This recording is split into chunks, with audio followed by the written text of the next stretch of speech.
Hello दोस्तों, हिंदी ज्ञान निधि channel में आप सबों का स्वागत है। इस चैनल के भाग संख्या 35 में आज हम वाक्य किसे कहते हैं तथा इनके भेदों की जानकारी उदाहरण सहित दे रहा हूं। यह वीडियो आप सबों के लिए विभिन्न परीक्षा एवं प्रतियोगिता के लिए बेहद उपयोगी है एवं ज्ञानवर्धक है। पसंद आए तो लाइक, शेयर एवं सब्सक्राइब जरूर करें। दोस्तों, वाक्य की परिभाषा: क्रमबद्ध सार्थक शब्द समूह जिसे कोई भाव या विचार प्रकट स्पष्ट रूप से प्रकट हो उसे वाक्य कहते हैं। जैसे विद्यार्थी पाठ याद कर रहे हैं। इस शब्द समूह से वक्ता के कहने का भाव स्पष्ट रूप से प्रकट हो रहा है, अतः इसे वाक्य कहेंगे। वाक्य के अंग वाक्य के मुख्य रूप से दो अंग हैं, उद्देश्य एवं विधेय। उद्देश्य वाक्य में जिसके विषय में कुछ कहा जाए उसे उद्देश्य कहते हैं।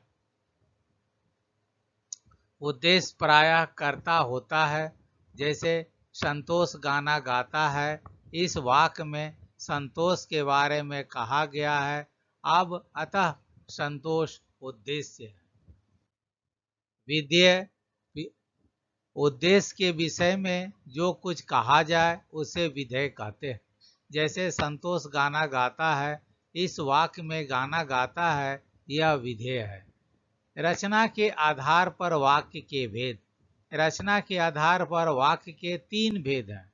नंबर 1, सरल या साधारण वाक्य। जिस वाक्य में एक कर्ता और क्रिया है उसे सरल वाक्य कहते हैं। दूसरे वाक्य में एक उद्देश्य और विधेय रहता है, उसे सरल वाक्य कहते हैं। जैसे बादल गरजता है, बिजली चमकती है। संयुक्त वाक्य: जिस वाक्य में दो या दो से अधिक सरल या मिश्र वाक्य किसी अव्यय द्वारा जुड़े हों उसे संयुक्त वाक्य कहते हैं। मिश्र वाक्य: जिस वाक्य में एक सरल वाक्य से अतिरिक्त एक या एक से अधिक आश्रित उपवाक्य हो उसे मिश्र वाक्य कहते हैं। जैसे मैंने सुना है कि मुंबई पहुंच गया। उसने मैंने सुना है प्रधान वाक्य तथा वह मुंबई पहुंच गया आश्रित वाक्य उपवाक्य है, अतः यह मिश्र वाक्य है। धन्यवाद दोस्तों। वंदे मातरम। जय हिंद।